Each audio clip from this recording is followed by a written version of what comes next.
दोस्तों, हिंदी रीडिंग के आज के इस वीडियो में हम अपनी जो कहानी चल रही थी आगे की रोज़ उसको जारी रखेंगे और उसके आगे से शुरू करेंगे। मालती बच्चे को लेकर लौट आई और फिर मुझसे कुछ दूर नीचे बिछी हुई दरी पर बैठ गई। मैंने अपनी कुर्सी घुमाकर उसकी ओर उन्मुख होकर, उन्मुख का मतलब क्या है? मुतवज्जे होकर इसका नाम क्या है पूछा। इसका नाम क्या है? मालती ने बच्चे की ओर यानी तरफ देखते हुए उत्तर दिया, जवाब दिया। नाम तो कोई निश्चित नहीं किया। निश्चित कहते हैं फिक्स करने को, तय करने को, और यहाँ पर आप दरियाफ्त के मायनों में भी इसे समझ सकते हैं। वैसे इसे टीटी कहते हैं। मैंने उसे बुलाया, टीटी टीटी आजा, पर वो अपनी बड़ी बड़ी आंखों से मेरी ओर कहते हैं तरफ को देखता हुआ अपनी माँ से चिपट गया, यानी अपनी माँ के गले से लग गया, लिपट गया। रुआसा सा होकर कहने लगा, ऊहू ऊहू ऊहू। मालती ने फिर उसकी ओर यानी तरफ एक नज़र देखा और फिर बाहर आंगन की ओर देखने लगी। काफ़ी देर मौन रहा। मौन कहते हैं खामोशी को। काफ़ी देर मौन रहा। थोड़ी देर तक तो वो मौन आकस्मिक ही था। आकस्मिक का मतलब अचानक, जिसमें मैं प्रतीक्षा यानी इंतज़ार या मुंतज़िर था। मैं प्रतीक्षा में था, मैं मुंतज़िर था कि मालती कुछ पूछे, किंतु यानी लेकिन उसके बाद यकायक यानी अचानक मुझे ध्यान हुआ, मुझे याद आया। मालती ने कोई बात ही नहीं की, ये भी नहीं पूछा कि मैं कैसा हूँ, कैसे आया हूँ। चुप बैठी है। क्या विवाह कहते हैं शादी को, कि 2 वर्ष यानी 2 साल 2 बरस में ही वो बीते दिन भूल गई, या अब मुझे दूर इस विशेष का मतलब मखसूस अंतर यानी दूरी, डिस्टेंस पर रखना चाहती है, क्योंकि वो निर्बाध स्वच्छंदता, निर्बाध कहते हैं बिना बाधा के यानी बिना किसी रुकावट के, और स्वच्छंदता होती है आज़ादी। अब तो नहीं हो सकती, पर फिर भी ऐसा मौन, ऐसी खामोशी जैसा अजनबी से भी नहीं होना चाहिए, यानी जैसी। देखिए अब ये फ़र्क है, मौन मैस्कुलिन नाउन है तो ऐसा और जैसा है, खामोशी फेमिनिन है तो ऐसी और जैसी है।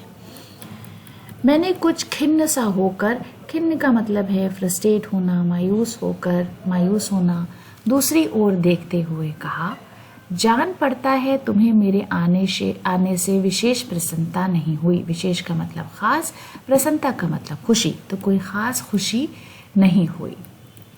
उसने यकायक चौंक कर कहा, हूँ? यकायक अचानक। ये हूँ एक प्रश्न सूचक था, यानी ये एक हूँ इस्तिफसारी था, एक सवाल था, किंतु इसलिए नहीं कि मालती ने मेरी बात सुनी नहीं थी, केवल विस्मय के कारण, विस्मय कहते हैं हैरत के कारण, बायस, तो सिर्फ ताज्जुब के बायस, हैरानी के बायस। लेकिन मैंने अपनी बात दोहराई नहीं, चुप बैठा रहा। मालती कुछ बोली ही नहीं। तब थोड़ी देर बाद मैंने उसकी ओर देखा। वो एकटक मेरी ओर देख रही थी, किंतु मेरे उधर उन्मुख का मतलब है मुतवज्जो होते ही उसने अपनी आंखें नीची कर लीं। फिर मैंने भी देखा, उन आँखों में कुछ विचित्र सा भाव यानी अजीब सा अंदाज, विचित्र हो गया अजीब, भाव हो गया अंदाज, मानो मालती के भीतर यानी अंदर कहीं कुछ चेष्टा कर रहा हो। चेष्टा का मतलब जद्दोजहद, काविश, किसी बीती हुई याद को याद करने की, किसी बिखरे हुए वायुमंडल हो गया खला को पुनः दोबारा जगाकर गतिमान मुतहर्रिक करने की, किसी टूटे हुए व्यवहार तंतु यानी रिश्ते के तार को पुनर्जीवित यानी दोबारा जिंदा करने की और चेष्टा में सफल यानी कामयाब ना हो रहा हो। वैसे जैसे बहुत देर से प्रयोग का मतलब इस्तेमाल में ना लाए हुए अंग अज़ो को व्यक्ति शख्स यकायक उठाने लगे और पाए कि वो उठता ही नहीं। चिर स्मृति यानी लाशऊर में मानो मर गया है, उतने क्षीण बल यानी कमज़ोर ताकत से, यद्यपि हालांकि वो सारा पर्याप्त बल है, यानी उसके पास उतनी ही कुव्वत है, उठ नहीं सकता। मुझे ऐसा जान पड़ा मानो किसी जीवित प्राणी यानी जिंदा इंसान के गले में किसी मरे हुए जंतु जानवर का तोक डाल दिया गया हो। वो उसे उतार फेंकना चाहे पर उतार ना पाए। तभी किसी ने किवाड़ खटखटाए, किसी ने दरवाजे पर दस्तक दी। मैंने मालती की ओर देखा पर वो हिले नहीं। जब किवाड़ दूसरी बार खटखटाए गए तब वो शिशु यानी बच्चे को अलग करके उठी और किवाड़ खोलने गई। वे यानी मालती के पति शौहर आए। मैंने उन्हें पहली बार देखा, यद्यपि हालांकि फोटो से उन्हें पहचानता था। परिचय हुआ, तारुफ हुआ। मालती खाना तैयार करने आंगन में चली गई और हम दोनों भीतर बैठकर बातचीत करने लगे। उनकी नौकरी के बारे में, उनके जीवन यानी जिंदगी के बारे में, उस स्थान यानी जगह के बारे में, आबो हवा के बारे में और ऐसे अन्य विषयों यानी दूसरे मौजूआत, दीगर मौजूआत के बारे में जो पहले परिचय पर उठा सकते हैं, पहले मुलाकात या पहले तारुफ पर कर सकते हैं। इस तरह के सुरक्षात्मक कवच बनकर, एक तरह का सुरक्षात्मक कवर होता है खुद को दिफा करना, और कवच का मतलब है ढाल।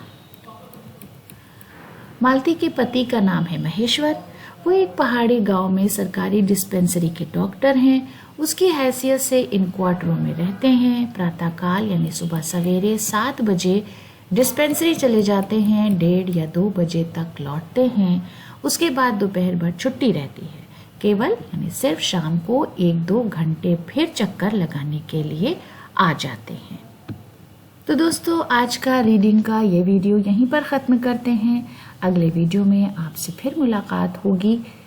इसी कहानी को हम जारी रखेंगे। वीडियो देखने के लिए बहुत बहुत शुक्रिया।